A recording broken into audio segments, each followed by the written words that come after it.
መዝሙር 117 አሕዛብ ሁላችሁ እግዚአብሔርን አመስግኑት፣ ሕዝቦችም ሁሉ በምስጋና ከፍ ከፍ አድርጉት። እርሱ ለኛ ያሳየው ምሕረት ታላቅ ነውና የእግዚአብሔርም ታማኝነት ጸንቶ ይኖራል። ሃሌሉያ። በመላው መጽሐፍ ቅዱሳችንም ሆነ በዚህ በመዝሙረ ዳዊት ውስጥ በመዝሙራት መጽሐፍ ውስጥ በጣም አጭር የሆነ ክፍል ነው ዛሬ የምናየው። ከሁሉም አጭር የሆነ ምዕራፍ በመጽሐፍ ቅዱስ ውስጥ ይሄ ክፍል ነው። 2 ቁጥር ብቻ ነው ያለው፣ 4 መስመር ነው። ስለዚህ ዛሬ የምናየው ክፍል የምስጋናን ጥሪ የሚያቀርበውን አጭሩ ምዕራፍ ይባላል። እሱን እናያለን። በመጽሐፍ ቅዱሳችን ውስጥ በጣም አጭሩም በጣም ረጅሙም ምዕራፍ የሚገኘው በመዝሙራት መጽሐፍ ውስጥ ነው። ስለዚህ ይሄ አጭሩን ክፍል ዛሬ እናያለን። ይሄ ክፍል ስለ አሕዛብ ነው የሚናገረው። አሕዛብ እንዴት መጥተው እግዚአብሔር እንደሚያመሰግኑት፣ ለእግዚአብሔር በምስጋና አንደበታቸው እንደሚከፍቱ፣ እግዚአብሔር እንዴት ትልቅ እንደሚያደርጉት፣ ከፍ ከፍ እንደሚያደርጉት ይናገራል።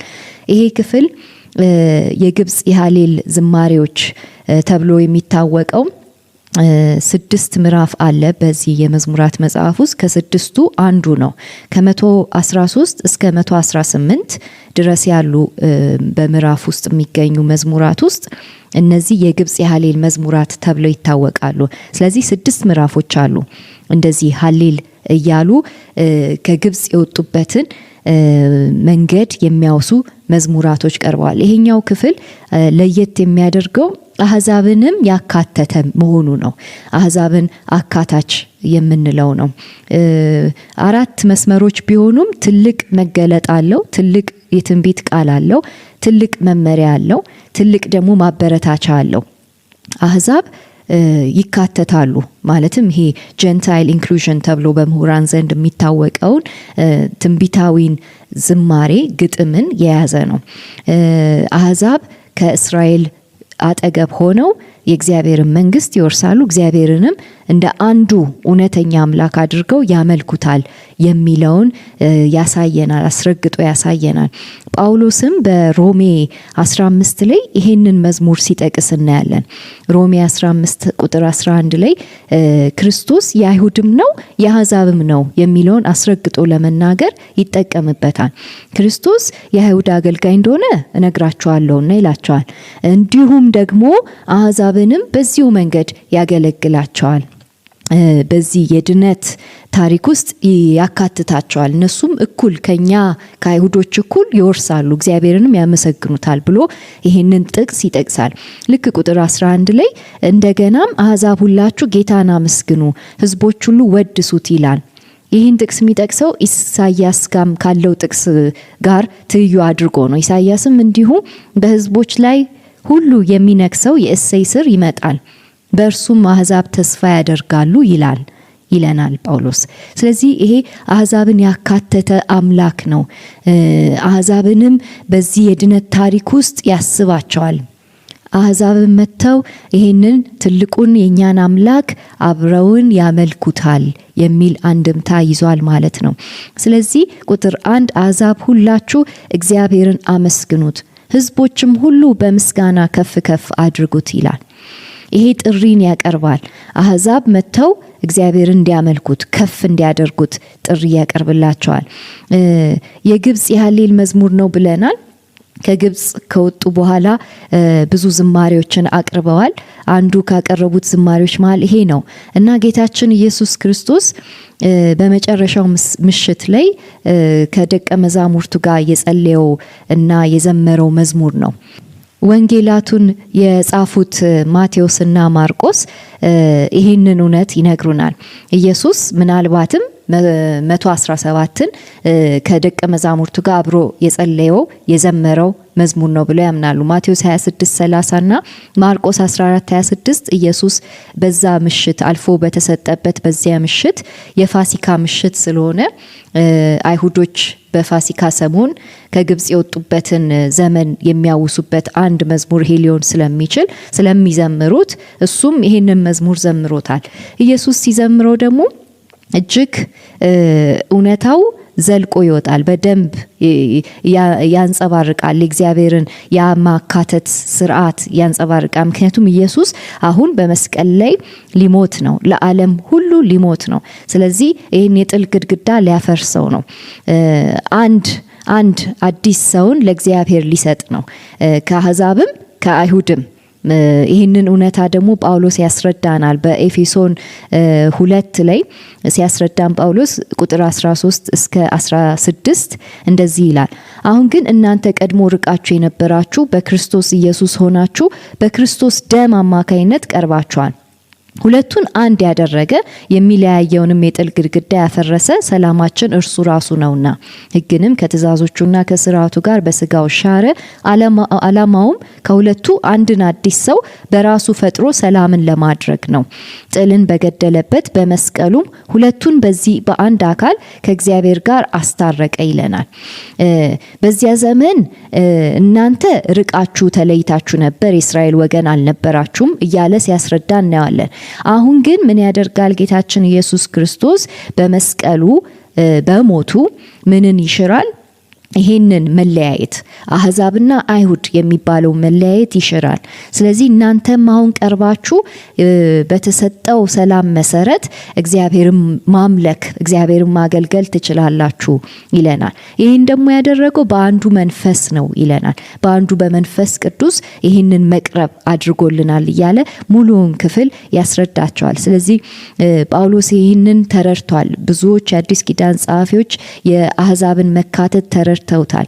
አሕዛብ መጥተው ከኛ እኩል በጽዮን እግዚአብሔርን ያመልኩታል፣ እግዚአብሔርን ታላቅ ያደርጉታል፣ ምሕረቱን ደግሞ ያሰላስሉታል እያሉ ይናገራሉ። ስለ ምሕረቱ 117 ቁጥር 2 እንደዚህ ይላል። እርሱ ለኛ ያሳየው ምሕረት ታላቅ ነውና የእግዚአብሔርም ታማኝነት ጸንቶ ይኖራል፣ ሃሌሉያ ብሎ ይደመድማል። አያችሁ፣ ይህንን እግዚአብሔርን ትልቅ ምሕረት አሕዛብም ሊያስተውሉት ይችላሉ ማለት ነው። አሕዛብም መጥተው ከእግዚአብሔር ምሕረት የተነሳ እኛም ተካተትን ብለው ስለ ምሕረቱ እግዚአብሔርን ያመሰግኑታል። ከእግዚአብሔር ታማኝነት የተነሳ እኛም ተካተትን፣ ታማኝነቱ ለእኛም ጸንቶ ይኖራል እያሉ አሕዛብ እኩል ከአይሁዶች ጋር መጥተው እግዚአብሔርን ሲያመልኩት እናያለን። መደምደሚያው ሃሌሉያ ክፍሎች ላይ መተናል። ስለዚህ ሃሌሉያ ብሎ ይደመድማል። ሃሌሉያ ይሄ ትልቁ ቅዱሱ የእስራኤል አምላክ ያህዌ ለሱ ሃሌል ይቅረብለት፣ ምስጋና ይቅረብለት፣ እልልታ ይቅረብለት ብለው ለዚህ ድነታቸው ክብር ይሰጣሉ ለእግዚአብሔር። እግዚአብሔር ይመስገን። 111 እስከ 118 ሃሌል ይባላሉ። የሃሌል መዝሙራት አይደለ? የሃሌል መዝሙራት ምንድነው ልዩ የሚያደርጋቸው? የፋሲካ መዝሙራት ያጠቃልላል። ለምንድነው የፋሲካ መዝሙራት በዚህ ጊዜ መዘመር ያስፈለገው ብለን መጠየቅ አለብን አይደለ? ለምን ይመስላችኋል? አሁን ህዝቡ መልሶ ሊቋቋም እየወጣ ነው ያለው እና ኢየሩሳሌምን መልሶ ለማቋቋም ወደ ኢየሩሳሌም እያመራ ነው። ከየት ነው የሚያመራው? ከባቢሎን። ባቢሎን ቅድም እንደተነጋገርነው ዝቅ ያለች ቦታ ነች፣ ፕሌን ቦታ። ወደ ኢየሩሳሌም ሲወጣ ከፍ ወዳለ ቦታ ነው የሚሄዱት። ስለዚህ ጂኦግራፊካሊ መንፈሳዊም ከዝቅ ወዳለ ቦታ ወደ ከፍ ወዳለ ቦታ ሊሄዱ ነው እና ትዝ ያላቸው ይሄ ነገር ከዚህ በፊት ሆኗል አሉ። ዝቅ ካለ ቦታ ወደ ከፍታ ቦታ የሄድንበት ወቅት ነበረ። መቼ ነው? በዘጸአቱ ዘመን አይደለም? በዘጸአቱ ዘመንም ከግብጽ ወጥተው ወደ ኢየሩሳሌም ሲሄዱ ደሴም ታሪክ ነው የሆነው። አሁን ባይብስ ማለት ነው። አሁን ሊብስ ይችላል። ባቢሎን እና አሶር ብዙ አይነት ክፋት ስላደረጉ ከግብጽ ሲወጡ ከዝቅ ወዳለ ቦታ ወደ ኢየሩሳሌም ሲሄዱ ከዝቅ ወደ ከፍታ ወደ ተራራ ነው ያመሩት። ጽዮን ከፍታ ላይ ነች ያለችው። ስለዚህ እዛ የሆነው ታሪክ ትዝ አላቸው። እግዚአብሔር እኮ የፈታን ከግብጽ ባርነት ከግብጽ ድቅድቅ ጨለማ ሲፈታን የፋሲካን በዓል አዞልናል እና የፋሲካ በዓል ጊዜ ሆኖን ማሰላሰል አለብን። እግዚአብሔር ምንድነው ይሰራልን በፋሲካ ጊዜ? ሃሌል እያልን እልል እያልን እግዚአብሔርን ማመስገን አለብን። ልክ ከሱ አይነት ባርነት ነው አሁን እየወጣን ያለ ነው። ፋሲካ ሆኖልናል። ፋሲካችን ተደገመልን። ፋሲካችን ይኸው መጣልን፣ መልሶ መጣልን እና ዳግም ታሪክ በቃ ታሪክ ተሰርቶ ልንወጣ ነው ብለው የፋሲካ መዝሙራትን መዘመር ጀመሩ። ማቴዎስ 26:30፣ ማርቆስ 14:26 ሁላችንም እናወጣ። እነዚህ ሁለት ጥቅሶች አንድ መስመር ናቸው አይደለም? እና ምን አለ ወንጌላውያኑ ማቴዎስም ማርቆስም ብዙ ቢነግሩን ያሰኛል። እኔ ሁሌ ሳነበው እንደሱ ነው የሚሰማ። ምንድነው የዘመሩት? ምን አይነት መዝሙር ነው የዘመሩት ያሰኛል። እና ምናገኘው ምን እንደዘመሩ ምናገኘው በአረማይኩ ስናነበው ነው። የሃሌልን መዝሙራት ከዘመሩ በኋላ ወጡ ነው የሚለው። ምክንያቱም በፋሲካ ዘመን ምንድነው የሚዘመረው? የሃሌል መዝሙራት ናቸው። ኢየሱስ ከዘመራቸው መዝሙራት መሃል ከመዝሙር 111 እስከ መዝሙር 118 ያሉትን ነው። መዝሙር 111 እስከ 118 ከግብጽ የወጡበትን አስደናቂ የእግዚአብሔርን ስራ በግጥም መልክ ታሪኩን የሚዘረዝሩበት ነው። ታሪኩን ዘጸአት ላይ እናገኘዋለን አይደለ? ታሪኩን ድጋሚ ማንበብ ከፈለጋችሁ ከ111 እስከ 118 በመዝሙር መልክ ማንበብ እንችላለን። ዲቴይልድ የሆነ ዝርዝር አድርጎ እግዚአብሔር ከየት ከምን እንዳዳናቸው በመዝሙር መልክ ያቀርባል። ለምን? አሁንም እየተዘጋጁ ነው። አሁንም ዘጸአት ሊሆንላቸው ነው። ከባቢሎን ሊወጡ ነው። ስለዚህ ከባቢሎን ሲወጡ የባቢሎንን ኃይል እንዴት እግዚአብሔር እንዳፈረሰው የሚናገሩት ከሙሴ በተዋሱት ቃላት ነው። ማርያም እና ሙሴ በዘመሩት ቃላት ነው ድጋሚ እየዘመሩ የሚወጡት። ከዛስ ፋስት ፎርዋርድ ስናደርግ ኢየሱስም ፋሲካን የመጨረሻውን ራት ከደቀ መዛሙርቶቹ ጋር ተሰብስቦ የቂጣን በዓል ካደረገ በኋላ አሁን ህዝቡን ከኃይለኛ ግብጽ ከኃይለኛ ባቢሎን ሊያወጣ እየተዘጋጀ ኢየሱስ የሚዘምረው መዝሙር ይሄን መዝሙር ነው። እግዚአብሔር ህዝቡን በድንቅ ያወጣል የሚል መዝሙር። እግዚአብሔር ህዝቡን ከጨለማ ያወጣል። አይገርምም? ኢየሱስ ይሄን ዘምሮ ራሱን አሳልፎ ሊሰጥ ነው። ይሄን ዘምሮ በሸንጎ ፊት ሊቆም ነው። ልክ ያ የደረሰው መካድ፣ ያ የደረሰው መከራ በሙሉ ሊደርስበት ነው። በዚህ መንፈስ ሆነን መዝሙር 118ን እናነባለን። ጮክ ብዬ አነባለሁ። ፊታችሁ ያለው አዲሱ መደበኛ ትርጉም ነው። በሱ ነው የምናነበው። መዝሙር 118 የመጨረሻው የሃሌል መዝሙር ነው። እግዚአብሔር ቸር ነውና አመስግኑት፣ ምህረቱም ለዘላለም ጸንታ ትኖራለች። የእስራኤል ሕዝብ ምህረቱ ለዘላለም ነው ይበል። የአሮን ቤት ምህረቱ ለዘላለም ነው ይበል። እግዚአብሔርን የሚፈሩ ሁሉ ምህረቱ ለዘላለም ነው ይበሉ። በተጨነቅሁ ጊዜ እግዚአብሔርን ጠራሁት፣ እግዚአብሔርን መለሰልኝ፣ ከመጠበብም አወጣኝ። እግዚአብሔር ከኔ ጋር ነው፣ አልፈራም። ሰው ምን ሊያደርገኝ ይችላል? ይረዳኝ ዘንድ እግዚአብሔር ከኔ ጋር ነው። የጠላቶቼንም ውድቀት አያለው። ሰውን መከታ ከማድረግ ይልቅ በእግዚአብሔር መታመን ይሻላል። በገዦች ተስፋ ከማድረግ ይልቅ በእግዚአብሔር መታመን ይሻላል። ሕዝቦች ሁሉ ከበቡኝ፣ ነገር ግን በእግዚአብሔር ስም አስወግዳቸዋለሁ። መክበቡንስ በየአቅጣጫው ከበቡኝ፣ ነገር ግን በእግዚአብሔር ስም አስወግዳቸዋለሁ። እንደ ንብ መንጋ ከበቡኝ፣ ነገር ግን እንደሚነድ እሾህ ከሰሙ። በእርግጥም በእግዚአብሔር ስም አስወግዳቸዋለሁ። ተገፍትሬ ልወድቅ ተንገደገድሁ፣ እግዚአብሔር ግን ረዳኝ። እግዚአብሔር ብርታቴና ዝማሬ ነው፣ አዳኝ ሆነልኝ። በጻድቃን ድንኳን የእልልታና የሆታ ድምፅ እንዲህ እያለ ያስተጋባል። የእግዚአብሔር ቀኝ እጅ ብርቱ ስራ ሰራች። የእግዚአብሔር ቀኝ እጅ ከፍ ከፍ አለች። የእግዚአብሔር ቀኝ እጅ ብርቱ ስራ ሰራች። ተርፌ በሕይወት እኖራለሁ እንጂ አልሞትም፣ የእግዚአብሔርንም ስራ ገና እናገራለሁ። መገሰጹን እግዚአብሔር እጅግ ገስጾኛል፣ ነገር ግን ለሞት አሳልፎ አልሰጠኝም። የጽድቅን ደጆች ክፈቱልኝ፣ በዚያ ገብቼ እግዚአብሔርን አመሰግናለሁ። ይህች የእግዚአብሔር ደጅ ናት፣ ጻድቃን በእርሷ በኩል ይገባሉ። ሰምተ መልሰህልኛልና አዳኝም ሆነህልኛልና አመሰግንሃለሁ። ግንበኞች የናቁት ድንጋይ እርሱ የማዕዘን ራስ ሆነ። እግዚአብሔር ይህን አደረገ፣ ለዓይናችንም ድንቅ ናት። እግዚአብሔር የሰራት ቀን ይህች ናት፣ በእርሷ ሐሴት እናድርግ፣ ደስም ይበለን። እግዚአብሔር ሆይ እባክህ አድነን፣ እግዚአብሔር ሆይ እባክህ አሳካልን። በእግዚአብሔር ስም የሚመጣ ብሩክ ነው። ከእግዚአብሔር ቤት ባረክናችሁ። እግዚአብሔር አምላክ ነው፣ ብርሃኑንም በላያችን አበራ። እስከ መሰዊያው ቀንዶች ድረስ በመውጣት ዝንጣፊ ይዛችሁ በዓሉን ከሚያከብሩት ጋር ተቀላቀሉ። አንተ አምላኬ ነህ፣ አመሰግንሃለሁ። አንተ አምላኬ ነህ፣ ከፍ ከፍ አደርግሃለሁ። ቸር ነውና እግዚአብሔርን አመስግኑ፣ ምሕረቱ ለዘላለም ጸንታ ትኖራለች ይላል። አሜን። የመጀመሪያው ቁጥርና የመጨረሻው ቁጥር አንድ አይነት ነው፣ አዝማቹ ነው አይደለም? እግዚአብሔር ቸር ነውና አመስግኑት ምሕረቱም ለዘላለም ጸንታ ትኖራለች ይላል። ይሄ የእግዚአብሔር ሄሴድ የሚባላል አይደል? ከመዝሙራቱ ከአንድ ጀምሮ እያየን የመጣ ነው። ጽኑ የሆነ የእግዚአብሔር ፍቅር አይደለ? እና ለመተርጎም ስለሚያስቸግር ቸርነት፣ ምሕረት፣ ጽኑ የሆነ ፍቅር እያለ ነው መጽሐፍ ቅዱሳችን የሚያስቀምጠው። ግን የእግዚአብሔር ባህሪ ነው ይሄ ለየት ያለ ቸርነት ነው፣ ለየት ያለ ፍቅር፣ ለየት ያለ ምሕረት ከዘፍጥረት እስካሁን እስከ ባቢሎን እስካለው ታሪካችን ድረስ ጽኑ ሆኖ ሳይለዋወጥ መልክ ሳይቀይር የኖረ እኛንም ያስኖረን የእግዚአብሔር ባህሪ ነው አይደለም?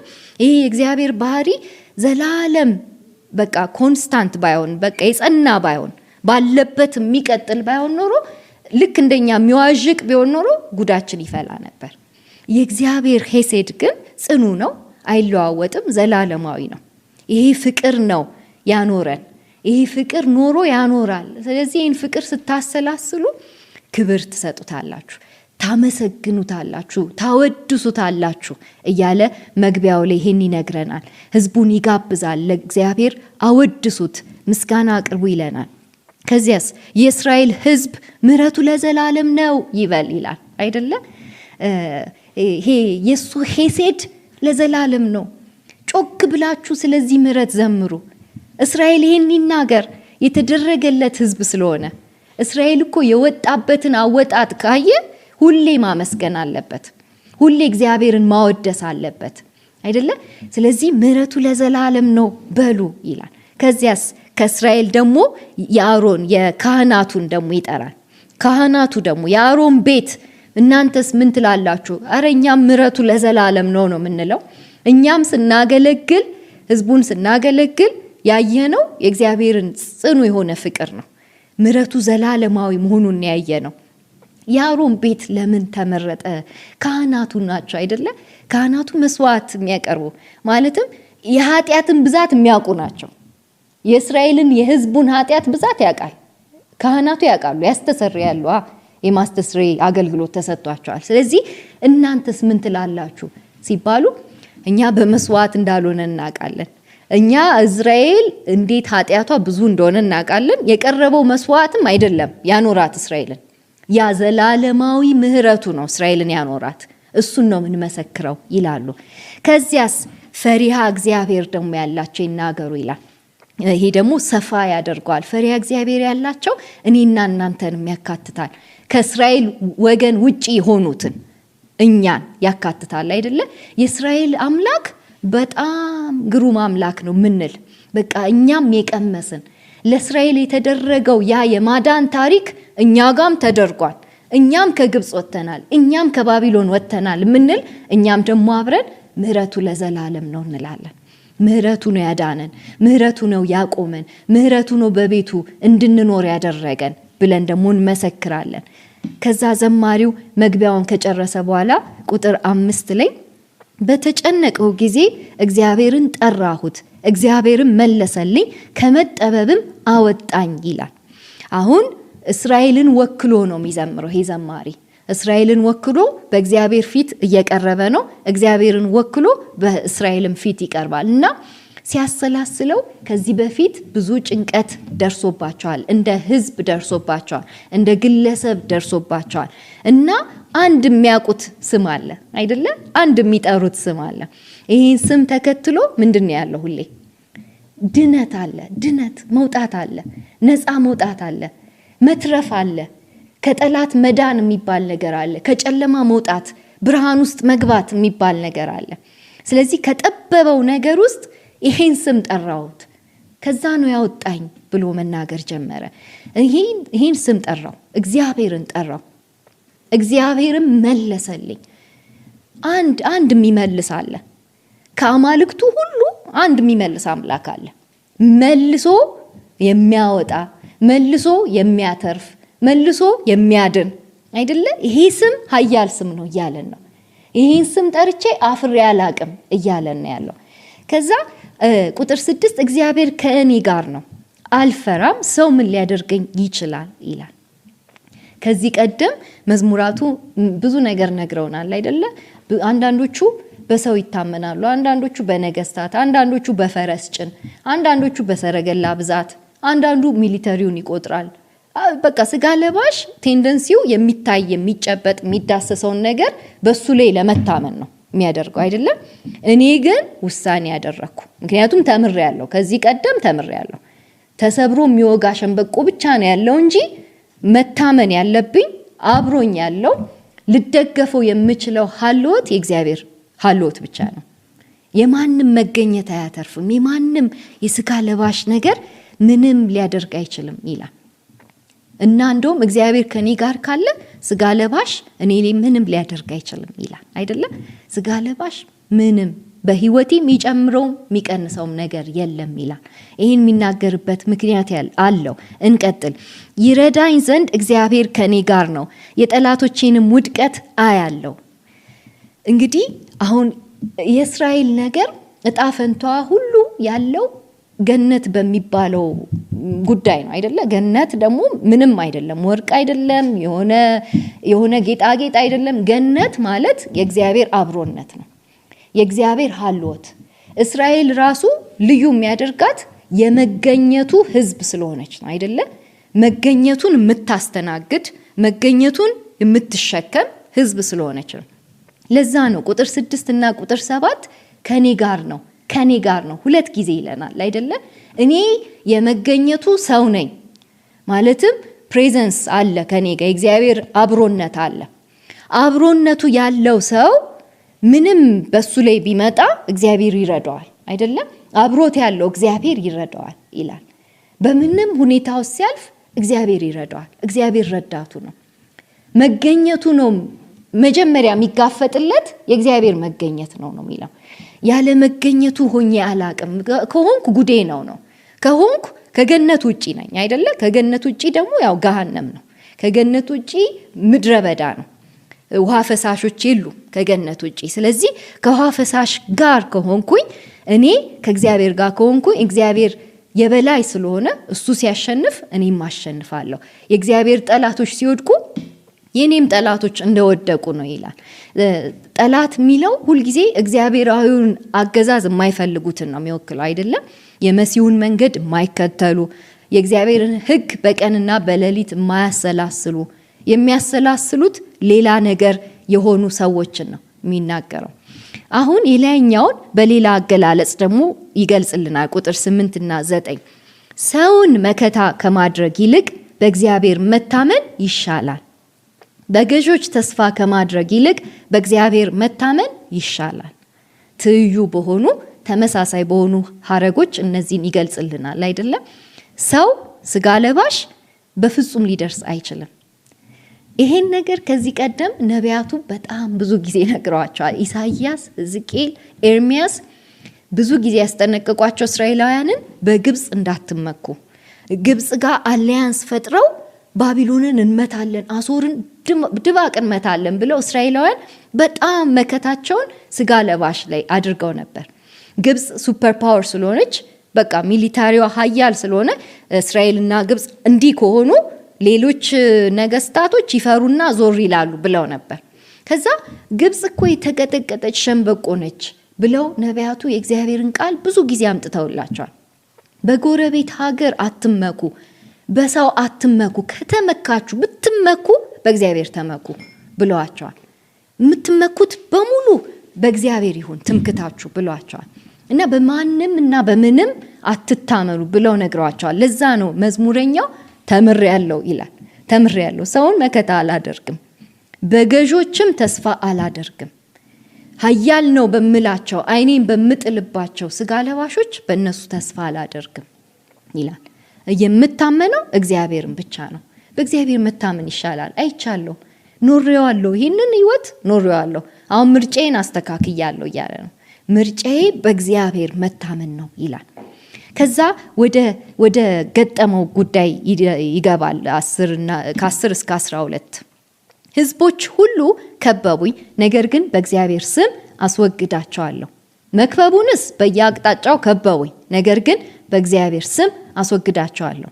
እንደ ንብ መንጋ ከበቡኝ፣ ነገር ግን እንደሚነድሾ ከሰሙ፣ በእርግጥም በእግዚአብሔር ስም አስወግዳቸዋለሁ ይላል። የእግዚአብሔር ስም በሶስትዮሽ እየተገለጸልን አይደለ? ሁኔታውንም ደግሞ አይክድም። ሁኔታውንም በሶስትዮሽ ይገልጻል። ሁኔታውን እኩል ሊቋቋምልኝ የሚችል የእግዚአብሔር ስም አለ። በስሙ ውስጥ ያለ የእግዚአብሔር ሀልዎት፣ ትድግና፣ ማዳን አለ። ሁኔታው እኩል ይመጣል፣ የእግዚአብሔር ስም ግን ይነሳል፣ ግድግዳ ይሆንለታል። መከበቡ እውነታው እሱ ነው። ተከብቤያለሁ፣ ተሸንፌያለሁ፣ ከበውኝ ብዙ ሊዘነጣጥሉኝ የመጡ ጠላቶች አሉ። ግን ከነሱ የማይተናነስ እንደውም የሚበልጥ የሚልቅ የእግዚአብሔር ስም የሚባል ጋሻ አለኝ ይላል። ጋሻ አለኝ። ከነሱ መክበብ የበለጠ ሊከበኝ የሚችል የእግዚአብሔር ሀልዎት የተቀመጠበት የእግዚአብሔር ስም አለኝ። የተሰጠ የኪዳን ስም አለኝ። ልድንበት የምችልበት ስም አለኝ። በእግዚአብሔር ስም አሸነፍኳቸው ይለናል። ላሸንፍ የምችለው፣ ላስወግዳቸው የምችለው፣ ከዚህ ከከበበኝ ነገር ውስጥ ልወጣ የምችለው በእግዚአብሔር ስም ነው ይላል። ስለዚህ አሁን መመኪያውን ምን እያደረገ ነው? በተደጋጋሚ የእግዚአብሔርን ስም መመኪያ እግዚአብሔር ነው፣ መታመኛ እግዚአብሔር ነው፣ ምድንበት የማመልጥበት ማምለጫ የሚሆነኝ የእግዚአብሔር ስም ነው ይላል። የሚገልጥበት ነገር ሁሉ ተመልከቱ። እንደ ንብ መንካ ከበውኝ ይላል። የንብ መንጋ ጡዝ ያለ ሲገባቸው አስባችሁታል? ልክ እንደዛ መጥተው ሊነድፉኝ ከበውኝ ይላል። የሚነድፉበት ጊዜም አለ። እሱንም እውነታ አይክደንም። ሊነድፉት የመጡ ነበሩ። ነድፈውት አቅም አሳጥተውታል ይህንን መሪ። ስለዚህ ይሄ መሪ ይጸልያል። መክበቡን በየአቅጣጫው ከበውኛል። እና ደግሞ አህዛብ ናቸው። አህዛብ ህዝቦች ሁሉ ቁጥር 10 አይደለም? አህዛብ ይዶልታሉ። አህዛብ ይሄንን መሪ አይፈልጉትም። ይሄ የተቀባውን ዙፋኑን መቀማት ነው የሚፈልጉት አይደለም? የተቀባውን ቅባቱ ያለበትን ይሄን መሪ አይፈልጉም። ሌላ በቃ የነሱ መተዳደሪያ እንዲመጣ ነው የሚፈልጉት። ሌላ ህግ እንዲኖር፣ የአመፃ ህግ እንዲኖር ነው የሚፈልጉት። ለዛ ለማስወገድ ይከቡታል። ይሄ ግን መሪ በእግዚአብሔር ስም ሲያስወግዳቸው እንዳለ ይነግረናል። ቁጥር 13 እና 14 ተገፍትሬ ልወድቅ ተንገደገድሁ፣ እግዚአብሔር ግን ረዳኝ። እግዚአብሔር ብርታቴና ዝማሬ ነው፣ አዳኝ ሆነልኝ ይላል። የደረሰበት አካላዊ ነገር እንዳለ አሁን ሊያስረዳን ይጀምራል አይደለ? ተገፍትሯል፣ ሊወድቅ ተንገዳግዷል። ጠላቶቹ ናቸው የገፈተሩት፣ እግዚአብሔር ግን ረዳኝ ይላል። ሳምሃው ከመውደቅም እንደተረፈ ይነግረናል። ወድቆም ሊሆን ይችላል እኮ ተገፍትሯል፣ ተንገድግዷል፣ ግን እግዚአብሔር እንደረዳው ይነግረናል። ረዳቱ እንደመጣለት፣ ከዛ ብርታቱና ዝማሬው አዳኝ የሆነለት እግዚአብሔር እንደሆነ ደግሞ ይነግረናል።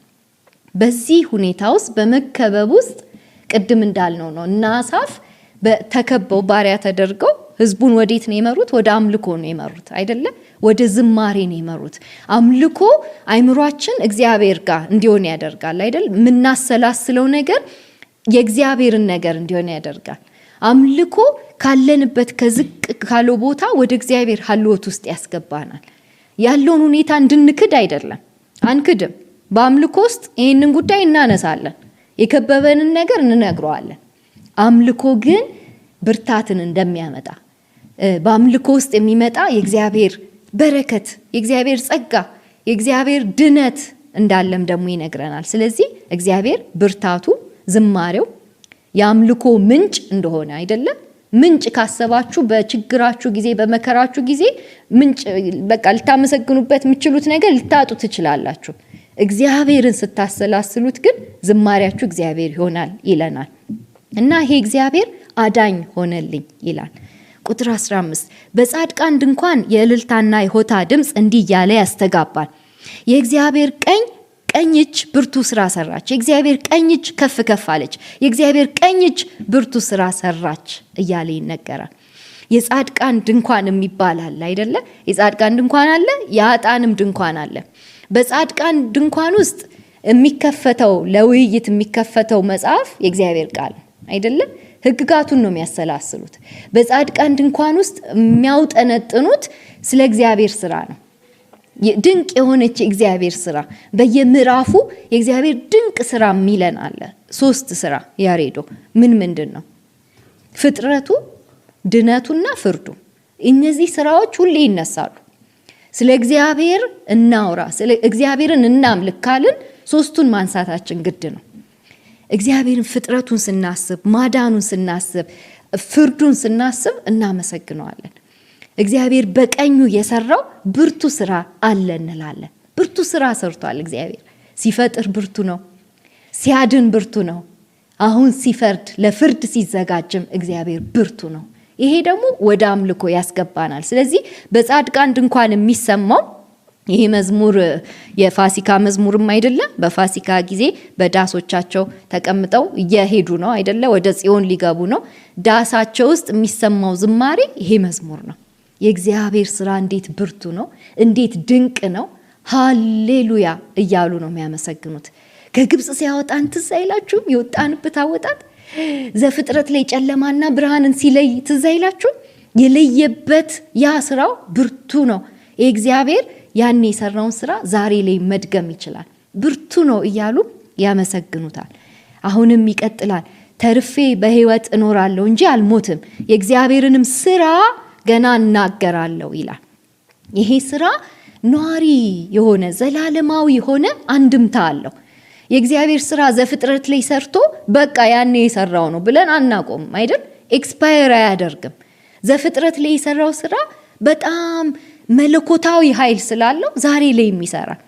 ዘፍጥረት ላይ ብርሃን ይሁን ያለ አምላክ ዛሬም በልባችን ውስጥ ብርሃን ይሁን ይላል። ያ ስራው የቀጠለ ስራ ነው ይለናል። ስለዚህ ይሄ ዘማሪ በህይወት እስካለው ድረስ ሳልሞት ምኖረው ይሄ የእግዚአብሔርን ስራ በህይወቴ እየተነተንኩ ነው ምኖረው፣ እናገረዋለሁ፣ ሰብከዋለሁ ይላል። መገሰጹን እግዚአብሔር እጅግ ገስጾኛል፣ ነገር ግን ለሞት አሳልፎ አልሰጠኝም። ቅጣትን ይቀጣል፣ እግዚአብሔር ይቀጣል፣ ልጆቹን ይቀጣል። ለሚቀጣው አሳልፎ ሰጥቶን ነበር። ለባቢሎን ሰጥቶናል፣ ለአሶር ሰጥቶናል፣ ቀጥቶ መልሶናል። ለሞት አሳልፎ አልሰጠንም።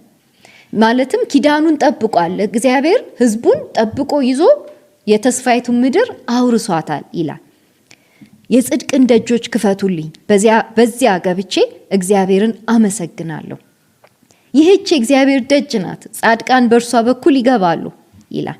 የጽድቅ ደጆች የሚባል በጽዮን ያለ ማለትም ጻድቃን ከኃጢአት የተለዩ የእግዚአብሔርን ነገር የሚያሰላስሉ የሚገቡባት ደጆች አሉ አይደለ? የጽድቅ ደጆች የሚባል እቺ ደጅ ቀጭን ነች። ከዚያስ የሚገባባትም የጽድቅን ስራ የሚሰራ ነው የሚገባባት አይደለም? የጽድቅን ደጆች ክፈቱልኝ፣ በዚያ ገብቼ እግዚአብሔርን አመሰግናለሁ፣ እግዚአብሔር የሚያስደስተውን ነገር አደርግለታለሁ። በዚያ ለመሄድ የቆረጥኩ ሰው ነኝ፣ በዛች ደጅ ለመግባት የወሰንኩ ሰው ነኝ ይላል። እና እቺ የእግዚአብሔር ደጅ ነች፣ ጻድቃን በእርሷ በኩል ይገባሉ ይላል። ይህች ይለናል አይደል? ይህች ሲሉ ምናልባት እንዲህ እየጠቆሙ ነው ወደ ጽዮን አቅጣጫ። እነሱ መንገድ ጀምረዋል፣ ከባቢሎን መንገድ ጀምረው ዳስ ተክለው ዳስ ውስጥ ሆኖ ነው ይሄን የሚዘምሩት። እና በአቅጣጫው ላይ ያቺ የጽድቅ ደጅ፣ የጌታ ሀልዎት ያለባት ደጅ፣ እሷ በእርሷ በኩል እንገባለን። እዛም ደግሞ የእግዚአብሔር ደጅ ስለሆነች ገብተን እናመሰግነዋል፣ እናመልከዋለን ይላሉ። ቁጥር 21 ሰምተ መልሰህልኛልና አዳኝም ሆነህልኛልና አመሰግናለሁ ይላል። ይሄ ሰምተ መልሰህልኛል የሚለው ከ5 ጋር ይያያዛል አይደለ? ቁጥር 5 የእግዚአብሔርን ስም ጠርቶ እግዚአብሔር ሁል ጊዜ ከእርሱ ጋር እንዳለ የሚናገርበት ፓርት አለ፣ ከእሱ ጋር ይሄዳል። ስለዚህ አሁንም የሚነግረን እግዚአብሔር ተጠርቶ ሰምቶ የሚመልስ አምላክ እንደሆነ ነው። የእግዚአብሔር ስም ውስጥ ያለ መልስ አለ አይደለ? መልስ አለ የእግዚአብሔር ስም ውስጥ። የእግዚአብሔርን ስም ጠርቶ የሚያፍር የለም፣ መልስን ያገኛል ያ የሚጠራው ሰው ይላል። ለዛም ደግሞ አመሰግንሃለሁ አዳኝ ስለሆንክልኝ። ይሄ የድነት ቋንቋ ሁሌ ተደጋግሞ ይመጣል አይደል? አዳኝ ማን ነው? እግዚአብሔር ነው። ስጋ ለባሽ አይደለም፣ የምድር ነገስታቶች አይደሉም። እነ ዘካርያስ፣ እነ ነቢያቱ፣ እነ ዳዊት፣ እነ ሰለሞን እነሱ አይደሉም። አዳኝ እግዚአብሔር ብቻ ነው ብሎ እየተናገረ ነው። ስለዚህ አሁን ፎከሳችን ሙሴ ላይ አይደለም። ዘጸአት ላይ ስንወጣ በጣም ትኩረታችን ሙሴ ላይ ነበር አይደለም? ሙሴ እግዚአብሔር ተጠቅሞበት ቀይ ባህርን ከፍሎ አሻግሮን አውጥቶን፣ አሁን አዳኝ ሙሴ ሊሆን የሚችል ሙሴ ማለት አዳኝ ማለት ነው ትርጉሙ አይደለም። ሙሴ፣ ኢየሱስ፣ ኢያሱ የሚባሉ ስሞች በሙሉ አዳኝ ማለት ነው። ስለዚህ አሁን አዳኝ እግዚአብሔር ብቻ ነው። እነ ሙሴ አይደሉም፣ እነ ኢያሱ አይደሉም። አንድ አዳኝ አለ ከእግዚአብሔር ዘንድ የሆነ ድነት አለ። እግዚአብሔርን ነው የምናየው እያለ ነው የሚናገረው። ስለዚህ ይህን ተናግሮ ወደ ቁጥር 22 ከ22 እስከ 24 ትንቢታዊ ሐረጎች ናቸው አይደለ? ግንበኞች የናቁት ድንጋይ እርሱ የማዕዘን ራስ ሆነ። እግዚአብሔር ይህን አደረገ፣ ለዓይናችንም ድንቅ ናት። እግዚአብሔር የሰራት ቀን ይህች ናት ይላል። ይህች ናት፣ በእርሷ ሐሴት እናድርግ፣ ደስም ይበለን። ይህንን ቃል ጌታችን ኢየሱስ ክርስቶስ ከአይሁድ መሪዎች ጋር ከሃይማኖት መሪዎች ጋር ሲነጋገር ጠቅሶላቸዋል አይደለም? እናንተ ህዝቡ እንዲገባም አትፈቅዱም፣ እናንተም አትገቡም እያላቸው ነበረ። እናንተም አትገቡም፣ ህዝቡም እንዲገባ ይሄንን ደጅ አልለቀቃችሁም፣ የጽድቅን ደጅ አልለቀቃችሁም። ደጁ ላይ ቆማችሁ ህዝቡን ታደናቅፋላችሁ። መሆን የነበረባችሁ ለደጁ የሚያገለግል የማዕዘን ማለትም ድንጋይ ግንበኞች ነበር መሆን የነበረባችሁ። ለዛ ግብአት ማገልገል ነበረባችሁ። ግብአት የሚሆን ነገር መስጠት ነበረባችሁ። ግንበኞቹ ድንጋዩን አስተካክለው ማቅረብ ነበረባቸው። ግን ምን አደረጉ? የማዕዘኑን ራስ የሆነውን ድንጋይ ናቁት። ግንበኞቹ መስራት የሚገባቸው ህዝቡን ወደዚህ ደጅ ማስገባት የሚገባቸው አላስገቡትም። እና ይህንን በትንቢታዊ መልክ የመጀመሪያው ዘማሪ አይቶታል። ምናልባትም ዳዊት አይደለም ይህን መዝሙር የጻፈው። ስለዚህ ዳዊት ሲያይ ወደ ጽድቅ ደጅ የሚያስገባውን ያም መንገድ አጥርተው ዞር አድርገው ነገሮችን አስተካክለው ማስገባት የነበረባቸው ግንበኞች ዋናውን ድንጋይ ንቀው ስለጣሉት በቃ ሳቱ ይለናል። ሳቱ፣ የስህተት መንገድ ላይ ገቡ። እግዚአብሔር ግን ይህን አደረገ፣ ለዓይናችንም ድንቅ ናት። ምንድነው እግዚአብሔር ይህን አደረገ የሚባለው? የተናቀውን ድንጋይ ዋና ማድረጉ አይደለም? የተናቀው ድንጋይ ዋና ነው፣ ማዕዘን ድንጋይ ነው ማድረጉ። እሱ ማድረጉ በጣም ግር አሰኛቸው። ላይክ እንዲህ ደካማ፣ እንዲህ በጣም ምስኪን፣ በበረት የተወለደ እኛ እኮ የምንጠብቀው በጣም ጡንቻ ያለው የሚሊተሪ ሊደር፣ በቃ ኢየሩሳሌም ነፃ የሚያወጣ በክብር የሚነክስ በኃይለኛው ሮምን ቀኝ ገዝቷት ግልብጥብጥ አድርጎ ነገሮችን በቃ በአንድ ጊዜ የሚያስተካክል እንደሱ አይነት ነው የምንጠብቀው ድንጋይ። የመጣው ድንጋይ ደግሞ በጣም የተቀጠቀጠ ሚደማ፣ በጣም ምስኪን ድሃ፣ ከምስኪኖች ጋር የሚሆን እንዲህ አይነት ድንጋይ መጣ። ለምንድን ነው እግዚአብሔር ይህን ያደረገው? እግዚአብሔር ይህን አደረገ። እግዚአብሔር ምስኪኑን የተናቀውን በጣም ማህበረሰቡ የማይፈልገውን ያን መንገድ ነው እግዚአብሔር የሚከተለው ይለናል። ያን መንገድ ነው እግዚአብሔር የሚመርጠው። ለትልልቆች አልመጣም። ባለመድኃኒት የሚያስፈልጋቸው የታመሙት ስለሆኑ ለምስኪኖቹ ለታመሙት ነው የመጣው። እንደዚህ አደረገ ይላል። ለዓይናችንም ድንቅ ናት። ከዚህ ቀደም በፍጥረቱ ተደንቃችኋል። ከዚህ ቀደም በማዳኑ ተደንቃችኋል። ከዚህ ቀደም በፍርዱ ተደንቃችኋል። አንድ የመጨረሻ ድንቅ ነገር ላሳያችሁ፣ ድነት የሚመጣበት መንገድ። ለዓይናችን ድንቅ ነው የምትሆነው። ድነት የሚመጣበት መንገድ ድንቅ ለዓይናችን። በቃ እግዚአብሔር የመረጠው መንገድ ይሄ ነው። የተናቀው ድንጋይ ራስ ነው፣ ራስ ዋናው አለት ነው። የተናቀው ነው ሰዎች ህይወታቸውን ሊገነቡበት የሚችሉት የተናቀው ድንጋይ ነው። ዋናው ድንጋይ እሱ ነው። ከዚያ ቁጥር 24 እግዚአብሔር የሰራት ቀን ይህች ናት፣ በእርሷ ሐሴት እናድርግ ደስም ይበለን ይላል። የቷ ቀን ነች ይህች ቀን? የወጣንባት ድነት ያገኘንባት አይደለ? ከባርነት ነፃ የወጣንባት፣ ሙሴያችን መጥቶ ያወጣን ቀን፣ ቀይ ባህር የተከፈለበት ቀን፣ ከባርነት ከጨለማ ከዛ በቃ እዛ ያ የሆነ ጌታ ካልሆንኩባችሁ ካለን ከፈርዖን መንጋጋ የወጣንባት ቀን። ይህቺ ቀን በጣም ልዩ ቀን ነች። ይህችን ቀን እግዚአብሔር ዳግም እንድንወለድ ሰርቷታል። ይህቺ ቀን ልክ እንደ ዘፍጥረቱ አንድ ቀን ልዩ ቀን ነች።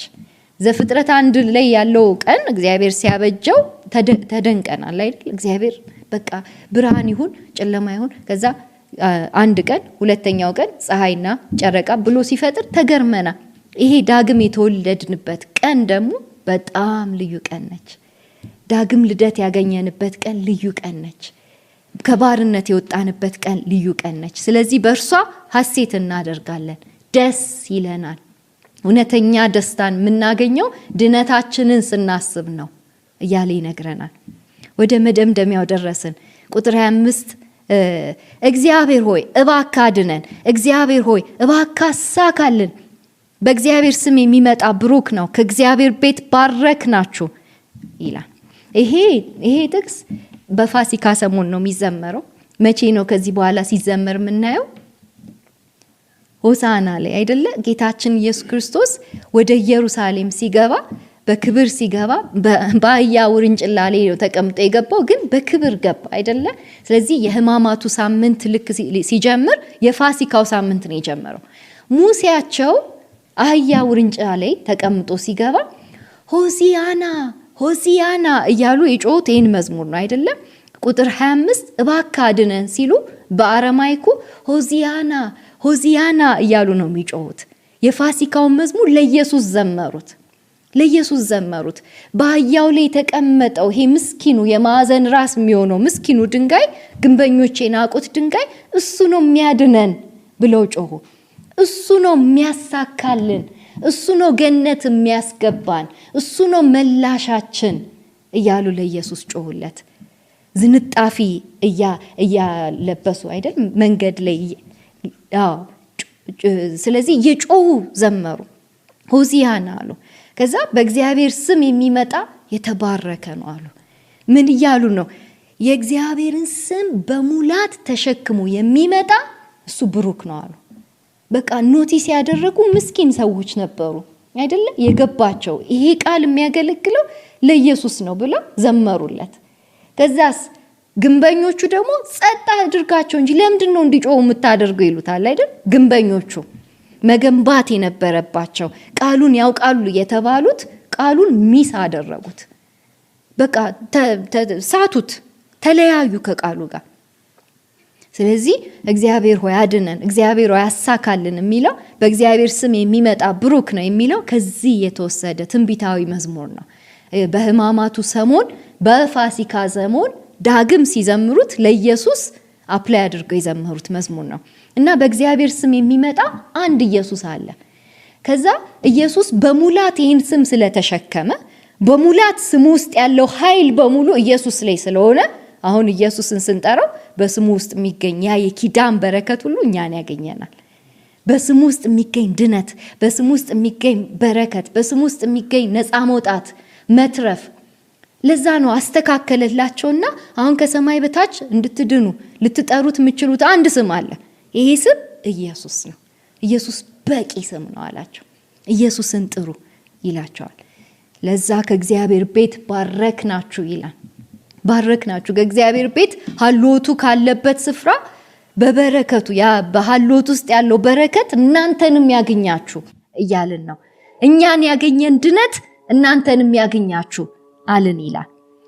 ቁጥር 27 እግዚአብሔር አምላክ ነው፣ ብርሃኑም በላያችን አበራ ይላል። የእግዚአብሔር አምላክነት አሁን ከሁሉም በላይነቱ በራልን። ይሄ አምላካችን የሚገርም አምላክ ነው። ይሄ አምላካችን ዝቅ ብሎ የሚያድን አምላክ ነው። ዝቅ ብሎ ለኛ ምላሽ የሚሰጥ አምላክ ነው። ዝቅ ብሎ እኛ እንዲሳካልን እኛ ወደ ክብሩ እንድንመጣ የሚያደርግ አምላክ ነው። የዚህ እውነት ነገር አሁን በራልን ይላል። ብርሃኑን በላያችን አበራ ይላል። ከዚያ ደግሞ እስከ መሰዊያው ቀንዶች ድረስ በመውጣት ዝንጣፊ ይዛችሁ በዓሉን ከሚያከብሩት ጋር ተቀላቀሉ ይላል። የመሰዊያው ቀንዶች እዚህ ጋር ይገባል። የመሰዊያው ቀንድ አሁን በገመድ ታስሮ የሚወጣ መስዋዕት አለ። መሰዊያው ደግሞ የት ነው ያለው? ከኢየሩሳሌም ወጣ ብሎ አይደለም? እዛ የሚገደልበት ቦታ አለ። ስለዚህ መሰዊያው ቀንድ አሁን እዛ የሚወሰደው መስዋዕት አለ። እሱ መስዋዕት ድረስ ምን ይዛችሁ ተከተሉ? ዝንጣፊ ይዛችሁ በዓሉን ከሚያከብሩት ጋር ኑ ይላቸዋል። የምን በዓል ነው?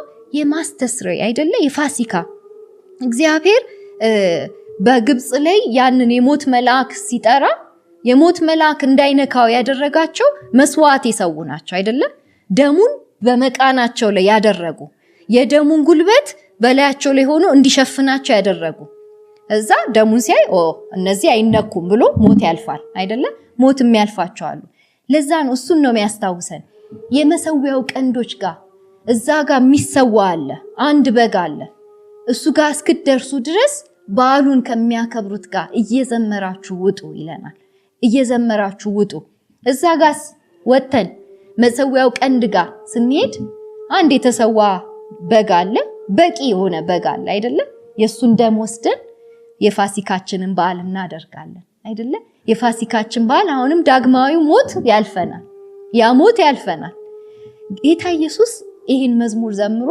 በዚያች ሌሊት ታልፎ ተሰጠ በዚያች ምሽት ይሁዳ አሳልፎ ሰጠው አይደለ ይሁዳና አብረውት የነበሩት መሲሁንና የመሲሁን መንገድ የማይፈልጉ ናቸው አይደለ በመሲሁ ላይ ሲዶልቱ የነበሩ ናቸው በእግዚአብሔር ሕግና የእግዚአብሔርን ነገር ሲያሰላስሉ አልቆዩ ሲያሰላስሉ ሲያውጠነጥኑ የቆዩት ከመሲሁ በኋላ እነሱ በቃ እንዴት እንደሚያይሉ ሃይማኖታዊና ፖለቲካዊ ስልጣን እንዴት እንደሚቀዳጁ የሚያስቡ ናቸው በመሲሁ ላይ የዶለቱ ከይሁዳ ጋር ያሉ ያን ምሽት ይሄንን የመስዋዕቱን በግ አስረው ወሰዱት አይደለ አስረው ወሰዱት መሰዊያው ቀንዶች ጋር ወሰዱት የመሰዊያው ቀንዶች ጋር እንደሚወሰድ ያወቀ ጌታችን ኢየሱስ ክርስቶስ ይሄን ዝማሬ ዘምሮ ሲወጣ እናያለን ቁጥር 28 አንተ አምላኬ ነህ አመሰግንሃለሁ አንተ አምላኬ ነህ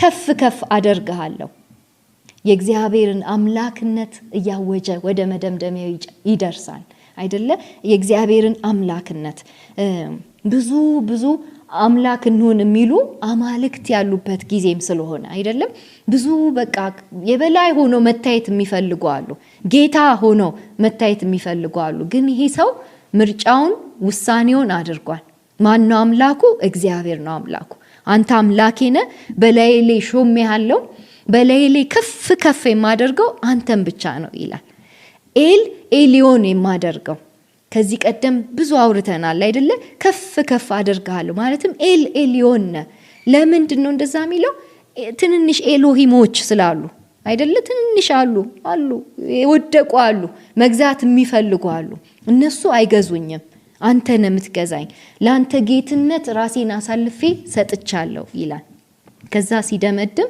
በአዝማቹ ነው የሚደመድመው አይደለ ቸር ነውና እግዚአብሔርን አመስግኑ ምህረቱ ለዘላለም ጸንታ ትኖራለች ይላል ይሄ አረፍተ ነገር ከዚህ በኋላ ተደጋግሞ እናገኘዋለን የት ነው የሚደጋገመው ማረግ ሲጀምሩ አሁን ማረግ ሊጀምሩ ነው ተራራውን ሊወጡ ነው የጽዮን ተራራ ከተማይቱ ሊወርሱ ነው አይደለ መልሰው ሊቋቋሙ ነው መልሰው ሊወርሱ ነው ገነታቸው ውስጥ ሊመለሱ ነው ስለዚህ መመለስ ሊጀምሩ ሲሉ ቸር ነውና ይላሉ ሆዱ ለአዶናይ ኪቶቭ ኪሌ ኦላም ሐስዶ ይላሉ ይሄ ሐስዶ የሱ ሄሴዱ ለዓለምና ለዓለማት የሚቀጥል መቼም የማይቆም ነው ይላሉ ከዚህ በኋላ የምናገኛቸው የማዕረግ መዝሙራት ማዕረግ ማለት ማረግ አይደለ ከፍ ያሉ መምጣት ማለት ነው ከፍ ያለን ስንሄድ ምን ዘምራቸው መዝሙራቶች አሉ እኔና እናንተ ወደ ጽዮን ከተማ ስንሄድ አሁን በዚህ ጉዟችን ላይ አይደለን ያለነው ጽዮንን ለመውረስ ስንሄድ ምን ዘምረው መዝሙር አለ እግዚአብሔር እንዴት እንደሚጠብቃቸው ከቀን ካለ ፍላጻ በሌሊት ከሚሄድ ክፉ ነገር እንዴት እንደሚከልላቸው ይሄን እየዘመሩ ደግሞ ሲወጡ የምናይበት ክፍል ነው ስለዚህ ለሱ ያመቻቸን እዚህ ጋር ይጨርሳል ከዚህ በኋላ የምናገኘው ምዕራፍ 119 ነው 118 ማዕከላዊ ነው የመዝሙራቱ ሁሉ ማዕከላዊ ነው 119 የመጽሐፍ ቅዱሳችን ማዕከል ነው አይደለ ከመጽሐፍ ቅዱሳችን ልክ ሴንተር ላይ ስንከፍት 119 ነው የምናገኘው ከዛ ሴንተሩ ምን ላይ ነው የሚያተኩረው ቃሉ ህጉ አይደለ ቶራው በቃ ቶራውን ክፈቱት ነው የሚለን ቶራውን ክፈቱት ማዕከላዊው ነገር ቶራው ነው ህጉ ነው እሱ ጋር ስትተከሉ ልክ በውሃ ፈሳሾች ዳር እንደተተከላችሁ ናችሁ ልክ በቃ እዛ ተተክላችሁ ገነት ውስጥ እንደምትኖሩ ነው።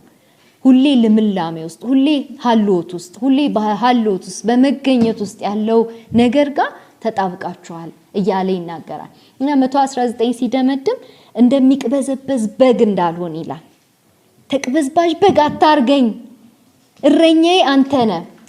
እረኛው ማን ነው? እግዚአብሔር ነው አይደለ? ከዚህ ቀደም 23 ላይ አሁን እረኛዬ ማን ነው ይላል? ሕጉ ነው ይላል። ሕጉ ነው።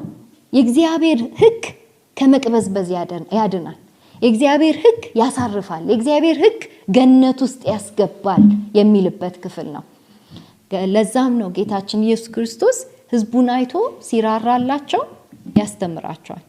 ምኑን ከፍቶ? ሕጉን ከፍቶ ቃሉን ከፍቶ ያስተምራቸዋል ይለናል። ለዛ ሕጉን ማዕከላዊ እንድናደርግ የእግዚአብሔርን ክብር እንድንናፍቅ እንደገና ደግሞ እግዚአብሔርን እያመሰገንን የጽዮን ጉዟችንን እንድንቀጥል ግብዣ እያቀረበ ይጨርሳል ማለት ነው። እግዚአብሔር ይመስገን።